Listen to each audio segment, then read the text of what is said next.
আসসালামু আলাইকুম। দেখো, আমি তোমাদেরকে একটা নতুন রেসিপি দেখাবো বলে চলে আসলাম। আলহামদুলিল্লাহ, আশা করি তোমরা আমার এই রেসিপিগুলো যেখান থেকে সবসময় দেখো বা দেখছো সবাই খুব ভালো আছো। আমিও খুব ভালো আছি।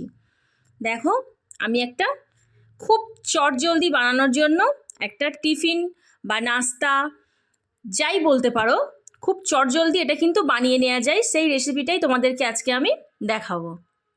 এখানে আমি 2 কাপ ময়দা নিয়েছি, আর 1 চামচ চিনি ওর মধ্যে দিয়েছি, হাফ টিস্পুন লবণ দিয়ে আমি ওর মধ্যে একটু সাদা তেল দিয়ে ওটাকে আমি ভালো করে মাখিয়ে নেব। ময়দা দেখাচ্ছি মানে নিশ্চয়ই ময়দা দিয়েই তোমাদেরকে কোনো একটা রেসিপি দেখাবো। আমি তো ওই জন্য বললাম যে টিফিন বা কোনো লাঞ্চ বক্স, যার জন্য এটা খুব চটজলদি বানিয়ে নেওয়া যায়। আমি কিন্তু একটা পরোটা রেসিপি দেখাবো, বাড়িতে থাকা খুব কম উপকরণ দিয়েই এটা বানানো যায়। তাহলে চলো আমি তোমাদের কীভাবে বানাচ্ছি এটা তোমাদেরকে আমি দেখিয়ে দিই। আমি ময়দার মধ্যে একটু গরম পানি দিয়ে আমি এবার ওটাকে একটা ডো বানিয়ে নিয়েছি। দেখো, ঠিক এরকমভাবেই তোমরা ডোটা বানিয়ে নেবে ময়দার। ওর মধ্যে আমি এবার একটু সাদা তেল দেব অল্প, দিয়ে আমি ওটাকে একটু রেস্টে রেখে দেব। এবার আমি ওর জন্য যে উপকরণগুলো নেব সেগুলো আমি এবার সব কেটে নেব। আমি এখানে একটা পাত্র নিয়েছি, আমার সব কাটা হয়ে গেছে। ওখানে আমি পেঁয়াজ কুচিয়ে রেখেছিলাম, সেটা আমি দিয়ে দিয়েছি, কাঁচা লঙ্কা, ধনিয়া পাতা আর গাজর। গাজরটা অপশনাল, তোমরা চাইলে দিতে পারো, নাও দিতে পারো, বাড়িতে থাকলে দিতে পারো। খেলে মানে ওর মধ্যে যে দিলে খেতে কিন্তু টেস্টটা একদম অন্যরকম হয়। আমার বাড়িতে ছিল, আমি ওই জন্য দিয়ে দিয়েছি।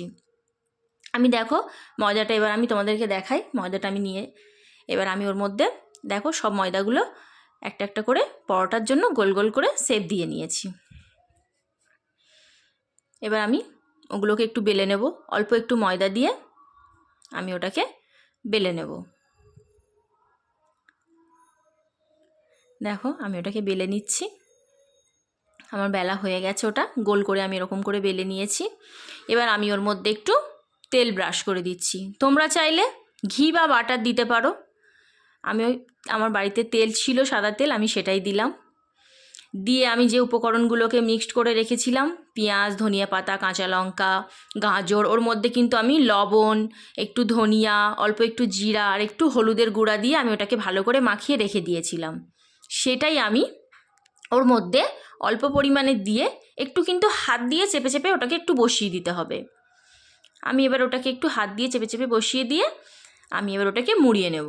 দেখো আমি একটু গোল গোল করে, ঠিক রোলের যেমন শেপ দেয়া হয় সেরকম টাইপের করে নিয়েছি। নিয়ে আমি ওটাকে একটু ভাঁজ করে নিয়ে এরকম গোল মতো করে নিয়ে একটা পরোটা শেপ দিয়ে নেব। দেখো আমি ওটাকে এবার চেপে তোমাদেরকে দেখাচ্ছি। দেখো, এটা কিন্তু খুব চটজলদি বানিয়ে নেওয়া যায়। তোমরা তোমাদের বাচ্চার টিফিনের জন্য বা হাজব্যান্ডের লাঞ্চ বক্সের জন্য এটা খুব চটজলদি বানিয়ে নিতে পারবে। আর এটা বানিয়ে নেওয়ার পরে মানে এটা তুমি শুধু এমনিই খেয়ে নিতে পারবে, এর সঙ্গে কোনো চাটনি বা কোনো সস জাতীয় বা কোনো তরকারি কিছুই লাগবে না, এটা এমনিই খেতে খুব সুন্দর লাগে। দেখো আমি একটা পরোটা শেপ দিয়ে নিচ্ছি। এখানে আমি একটা তাওয়া গরম করে রেখেছি, সেই তার মধ্যে আমি ওই পরোটাটা দিয়ে দেবো, দিয়ে একটু ভালো করে পরোটাটাকে সেঁকে নেব। এপিট ওপিট আমার শাঁকা হয়ে গেছে।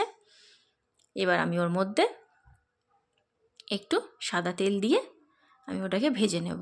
অল্প অল্প করে একটু তেল দিয়ে ওটাকে উল্টে পাল্টে তোমরা একটু লাল লাল করে ভেজে নেবে। তোমরা চাইলে ঘি বা বাটার দিয়েও ভাজতে পারো। দেখো একটু লাল লাল করে ভেজে নেবে, খুব কম সময়ের মধ্যে এটা বানিয়ে নেওয়া যায়। এবার আমি আমার মেয়ের টিফিন বক্সে 2টো পরোটা দিয়ে দেব। দেখো এগুলো বানাতে খুব কম সময় লাগে। তোমরা কিন্তু বানিয়ে অবশ্যই খেয়ে আমাকে কমেন্টে জানাবে তোমাদের কেমন লেগেছে। অবশ্যই কিন্তু জানাতে ভুলবে না। লাইক করে দিও প্লিজ। এগুলো কিন্তু সব দেখতে খুব ভালো লাগে, কিন্তু এগুলো বানাতে করতে প্রচুর কষ্ট। তোমরা তো সেটা জানো, যেহেতু রান্নাঘরে এখন তো গরম, বুঝতেই পারছো। তো আমি তোমাদের জন্য এত কষ্ট করে এত ভালো ভালো রেসিপি দিচ্ছি। তোমরা অবশ্যই কিন্তু আমাকে লাইক করো, শেয়ার করতে ভুলবে না, আর কমেন্ট করে দিও।